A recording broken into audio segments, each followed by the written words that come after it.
খনৰ উপৰিও আৰু তেওঁ মুঠতে 32খন ডকুমেণ্টে বনাইছে তাৰে আমাৰ এতিয়া 28খন পুৰা কমপ্লিট হৈ আছে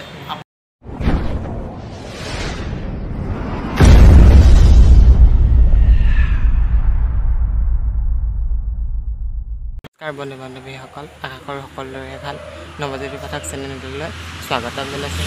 অন্য এটা ভিডিঅ' আজি মই যাম ৰবীন বেনাৰ্জী সংগ্ৰহালয় গোলাঘাট জিলা টাউনত আছে আগলৈ কি হয় ভিডিঅ'টো চাই থাকক লগতে চেনেল পচন্দি এখন চাইকেলখন দোকানত থৈ যাম আৰু ইমান গৰম পৰিছে ৰ'দটো ইমান ডাঙৰ চাইকেলত যাব নোৱাৰি বাছতে যাম আৰু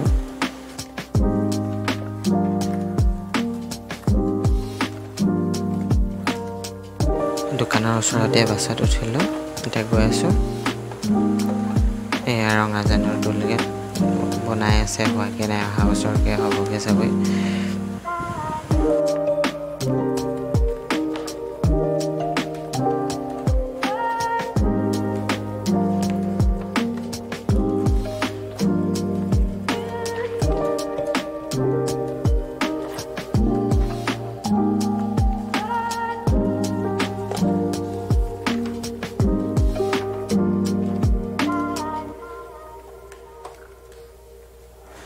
এয়া ৰঙাজান পাই গ'লোহি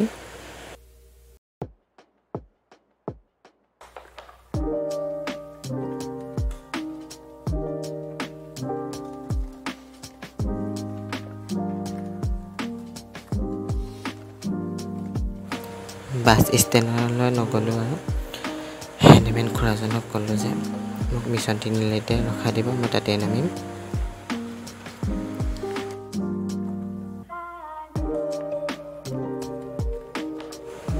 বাছৰ পৰা মই এতিয়া নামিলোঁ আমি গৈ আছোঁ এপনে টাউনলৈ যাম বাছ ষ্টেণ্ড পাই গৈ এতিয়া বাওঁফালে যাম বাওঁফালে অলপ গৈ থাকিলে ডক্টৰ ৰবীন বেনাৰ্জী সংগ্ৰহালয় পাই গৈ আছোঁ এতিয়া খোজকাঢ়ি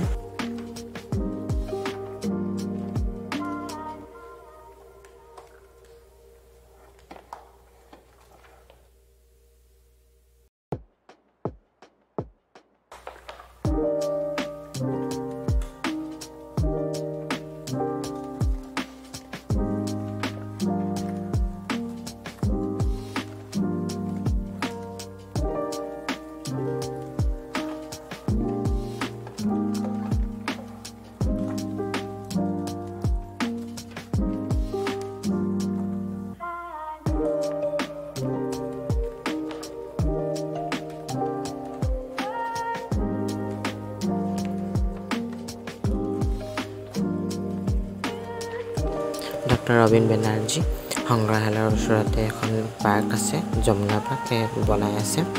সম্পূৰ্ণ বনাই হোৱাৰ পাছত আপোনালোকক নতুন ভিডিঅ' পাৰ্কৰ দিম বাৰু আৰু ওচৰত আছে বিবেকানন্দ কেন্দ্ৰ বিদ্যালয় Golaghat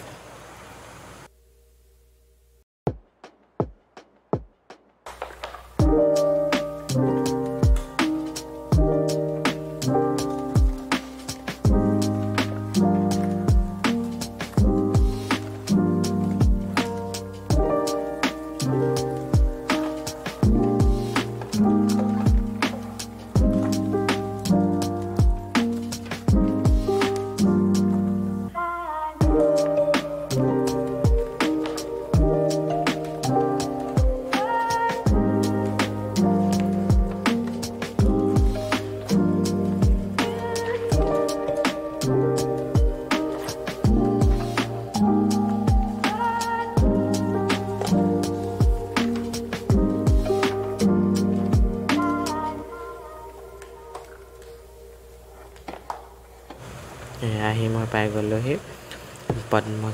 Padmashri doctor Robin Banerjee tourist natural history museum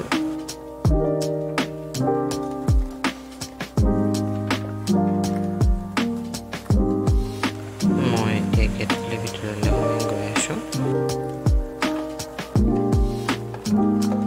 এতিয়া বাওঁফালে SBI বেংকৰ লিখা আছে নেচাৰেল হিষ্টৰী মিউজিয়াম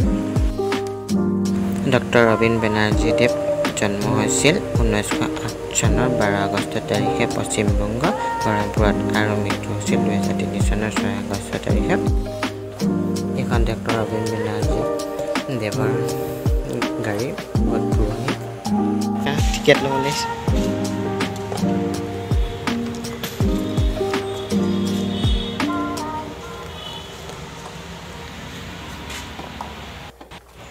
টিকেট দিলে আৰু এইখন তেওঁৰ ছবিখন মিউজিয়াম ভিতৰৰ ভিডিঅ'বোৰ কৰিবলৈ নিদিয়ে আৰু তেওঁ এতিয়া ভিতৰত চাম হা আহিব আপোনালোকে 1971 চনত তেওঁ পদ্মশ্ৰী বঁটা লাভ কৰিছে ছাৰ আহিছে ভিতৰলৈ কেমেৰা নিবলৈ নিদিয়ে আৰু পুৰা বস্তু ভিডিঅ' নকৰিবা পটাপট যাম আৰু সৰজগতৰ আৰম্ভণি জীৱনৰ কাহিনী চব কাহিনী জীৱনৰ ইতিহাস পানীৰ বিস্ময়তা আৰু আছে এটা কোকাৰ পৰা বহু কোষ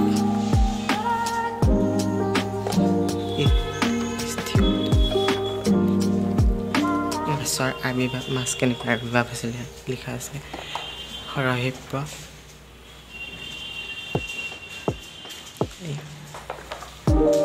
আহিব আপোনালোকে ইয়ালৈ গোলাঘাটলৈ আহিয়ে থাকে আৰু আপোনালোকে জানিব লাগে টাউনৰ ওচৰতে আছে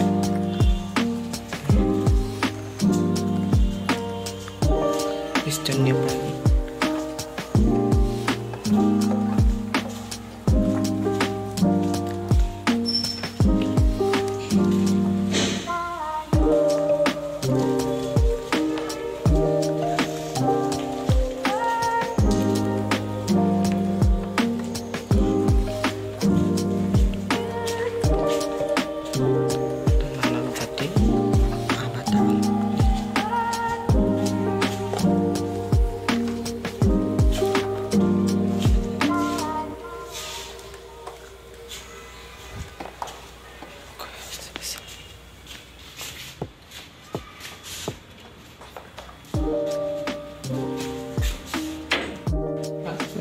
বহুত 80 পৰা 10 লক্ষ বছৰ আগৰ তাৰপিছত তোমাৰ এইটো অষ্ট্ৰেলিয়া দিছে 50 পৰা 15 লক্ষ বছৰ আগৰ কথা মানে প্ৰথম পৰ্যায়ে যেনেকৈ জংঘলৰ মাজত আছে তাৰ পৰা আকৌ তাতকৈ ইয়াত অকণমান উন্নত হ'ল আকৌ ইয়াতকৈ ইয়াত আৰু অকণমান উন্নত হ'ল বুজিছা এইটো মানে মহাকাশ গতিকে 300 পৰা কিমান লক্ষ আছিলে তাৰপিছত তোমাৰ এইখিনি তেওঁলোকে জুই ব্যৱহাৰ শিকিলে জুই ব্যৱহাৰ এইটো নিয়েণ্ডাৰথেল মানুহ তাৰপিছত এইখিনি আহিলে ক্ৰ'মেনিয়ন মানুহ এইটো সম্পূৰ্ণ মানুহৰ পৰা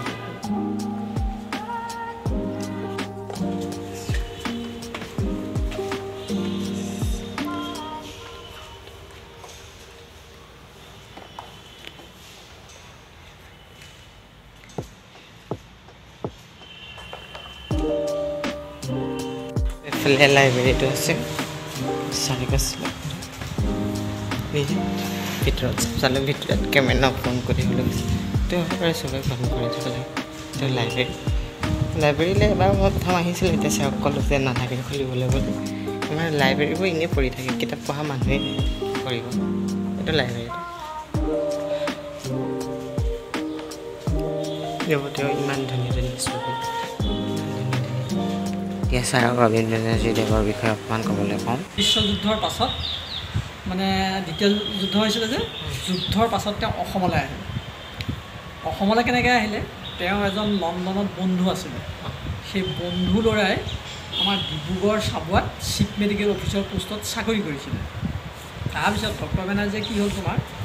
মানে দ্বিতীয় বিশ্বযুদ্ধত বহুত মৰা কটা এনেকুৱা দেখিলেতো আৰু তাত মানে অনিচ্ছা হ'ল তাৰপিছত তেওঁ আৰু কি কৰিলে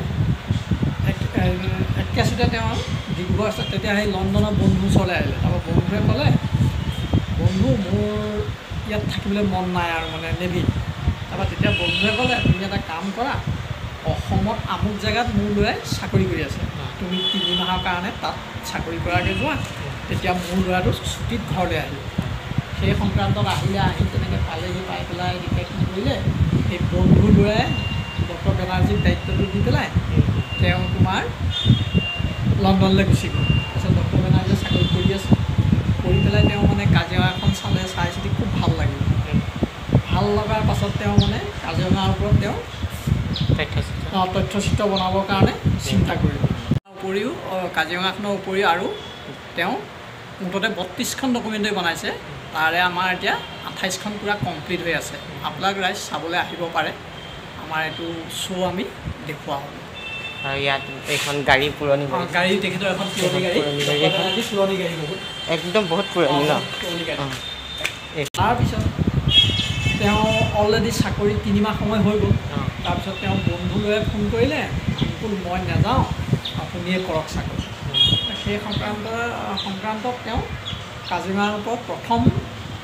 ডকুমেণ্টৰী বনাইছে তেওঁ বনাই পেলাই তোমাৰ কি কৰিলে বাৰ্লিন টেলিভিশ্যনত দেখালে দেখুৱাৰ পাছত এইখনেই আমাৰ অসমৰ ন তথ্যচিত্ৰ বাৰ্লিনত দেখুওৱা অসমৰ তথ্যচিত্ৰ তাৰপিছত দেখুৱাৰ পাছত ৱৰ্ল্ডে চালে চোৱাৰ পাছত গম পালে যে অসমত এনেকুৱা এখন অভয়াৰণ্য আছে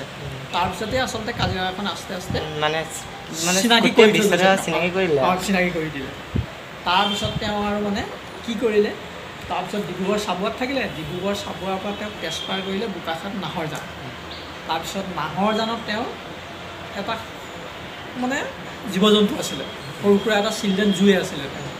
তাৰপিছত হৰিণা পহু আছিলে অজগৰ সাপ আছিলে নাহৰ ফুটুকী বাঘ আছিলে এনেকৈ সৰু সুৰা এটা চিলড্ৰেন জু আছিলে তাৰপিছত তেওঁ কি হ'ল বোকাখাটৰ পৰা আমাৰ এই গোলাঘাটলৈ ট্ৰেন্সফাৰ কৰিলে গোলাঘাটলৈ ট্ৰেন্সফাৰ কৰাৰ পিছত তেওঁ আহিলে গোলাঘাটত জইন কৰিলে কৰাৰ পাছত মানে কি হ'ল তেওঁ ইয়াত আস্তে আস্তে মিউজিয়াম আৰম্ভ কৰিলে মিউজিয়ামটো তোমাৰ এইটো 1996ত পূৰা কমপ্লিট কৰিছে তেওঁ মিউজিয়াম ব্ৰিটিছৰ দিনত নহয় তাৰপাছত 1996ত কমপ্লিট কৰিছে তাৰপিছত কমপ্লিট কৰি তেওঁ মানে গোটেই বিভিন্ন দেশৰ তেওঁ ডল কালেকশ্যন আছে ফটো কালেকশ্যন আছে তেওঁ এখন ফটো তুলিছিলে তোমাৰ গ্ৰীণলেণ্ডত তুলিছিলে বৰফৰ মাজত 8 ঘণ্টা সময় ৱেইট কৰিছিল 8 ঘণ্টা সময় ৱেইট কৰি পেলাই তেওঁ 9খন ফটো ল'লে 9খন ফটো লৈ পেলাই তেওঁ কি কৰিলে ডেনমাৰ্কৰ ৰজাক গোটেই ফটোখিনি তেওঁ দি দিলে তাৰপিছত ডেনমাৰ্কৰ ৰজাই কি কৰিলে 9খনৰ ভিতৰত এখন ফটো চিলেক্ট কৰি পেলাই তেওঁ প্ৰাইজ হিচাপে দিলে তেওঁ এখন মানে ফেমাছ ফটো তাৰপিছত আৰু তেখেতৰ নিজৰ গ্লাছ পেইণ্টিং আছে তাৰ বিভিন্ন সৰু সৰু শ্ব'পিচ মানে তেওঁ বহুত কালেকশ্যন কৰিছে চাবলগীয়া মানে বিভিন্ন বহুত বস্তু আছে ইয়াত আছে বিভিন্ন দেশৰ বস্তু আছে আৰু বিভিন্ন কালেকশ্যন আছে আৰু এজন মানুহে যিমানখিনি বস্তু সংগ্ৰহ কৰি থৈ গৈছে আমি হয়তো লাইফত তেনেকুৱা একোৱেই কৰিব পৰা নাই বা একো কৰিব নোৱাৰোঁ আৰু চাবলৈ গ'লে এক চাইডৰ পৰা অসমত দ্বিতীয় এজন ডক্টৰ বেনাৰ্জী আৰু জন্ম হ'ব যে আমি ভাবিব নোৱাৰোঁ তাৰমানে এইটো কথা তেওঁ বহুত কালেকশ্যন কৰিছে আৰু গ্লাছ পেইণ্টিং বহুত কৰিছে তেওঁ নিজে আৰ্ট কৰিছে কি ক'ব আহিব আৰু চবেই চাবলগীয়া চব আহিব গোলাঘাট টাউনৰ একেবাৰে ওচৰতে বেছি দূৰো নহয় বোলে গাড়ী ভাড়া টাউনৰ মাজতে মিছন ৰোড বিবেকানন্দ কিনাৰতে স্কুলখনলৈ আহিয়ে থাকে মানুহ এতিয়া স্কুলখনত ল'ৰা ছোৱালী নিবলৈ আহি থাকে দিনটো বহি থাকে তাত নবহি যদি ইয়ালৈ এনেই আহি চাই যাব পাৰে ভিতৰত কি কি বস্তু আছে সৰু সৰু ল'ৰা ছোৱালীক দেখাব পাৰে তেহেঁতিও এতিয়া তেহেঁতি বুজি পাব যে এনেকুৱা এজন মানুহ আছিলে প্ৰকৃতিক ইমান ভাল পায় আমাৰ এতিয়া আজিকালি দেখা লগে মানে কি প্ৰকৃতিৰ লগতে কটাই চিৰজীৱন চিৰকুমাৰ হৈ থাকিলে পাইছিলোঁ বাইদেউ কৈছিলে আমাক কয় ডক্টৰ বেনাৰ্জী তহঁতি এজোপা গছ কটাৰ আগত 7টা গছ পুলি ৰুই ল'বি তাৰপিছতহে তহঁতৰ তাকো দৰকাৰ অনুসৰি গছজোপা কাটিবি কিন্তু তাৰ আগত তহঁতি 7জোপা ৰুই ল'বি তেওঁ মানে গছ গছনিক জীৱ জন্তুক ইমানেই ভাল পাইছিলে তেওঁ গোটেই লাইফটো সেইবিলাকৰ লগতে কটাই দিলে চিৰকুমাৰ হৈ থাকিলে কাটিছে তেখেতে গছৰ শিপাৰ পৰা কিছুমান বস্তু কাটিছে সেইখিনিও চাবলগীয়া সম্পূৰ্ণ গছজোপা কাটি নাই বোলে নাই বোলে নহয় মৰা গছৰ শিপাৰ পৰা কাটিছে তোমাৰ বেলে ডেন্সাৰ বুলি এজনী নৃত্য কৰে তেনেকুৱা এজনী ছোৱালী কাটি থৈছে বহুতখিনি বস্তু কাটি থৈছে চাবলগীয়া বহুত বস্তু আছে ইয়াত আপোনাক আহিব চাব তেতিয়া গম পাব ৰবীন বেনাৰ্জী সংগ্ৰহালয় চাব তেতিয়া আপোনালোকে গম পাব তেওঁ পশ্চিমবংগৰ ব্ৰহ্মপুৰত আছিলে কেলকাতাত তেওঁ ব্ৰহ্মপুৰ ডিষ্ট্ৰিক্ট ক'ৰ মানুহ ক'ত আছিলে আমাৰ অসমৰ গোলাঘাটত পালে সেয়াই আৰু আপোনাক আহক চব চালে গম পাব ইয়াত বহুত বিভিন্ন ধৰণৰ কালেকশ্যন আছে তেখেতৰ আৰু ফটো কালেকশ্যন আছে পেইণ্টিং আছে আৰ্ট আছে বহুত বস্তু আছে হ'ব আৰু ন তেওঁ সমাধিস্থললৈ এফালে আছে তেওঁক ইয়াতে খৰি দিছিলে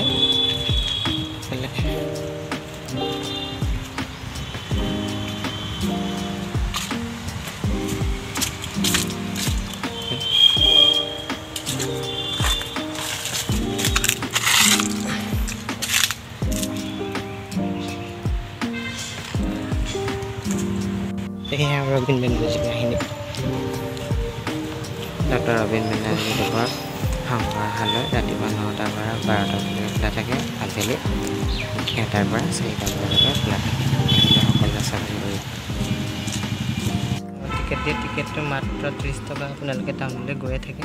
টিকেটটো কিনি লৈ পিনে এবাৰ সোমাই আহিব আজিৰ ভিডিঅ'টো ইমানতে সমাপ্ত কৰিলোঁ মৰমৰ বন্ধু বান্ধৱীসকল ভিডিঅ'টো চাই কেনেকুৱা পালে জনাব যদি ভাল পালে লাইক কমেণ্ট শ্বেয়াৰ কৰিব আৰু মোৰ চেনেলটো ছাবস্ক্ৰাইব কৰিবলৈ নাপাহৰিব আকৌ নতুন ভিডিঅ' এটা লৈ আহি আছোঁ আজি হ'ব আৰু বাই বাই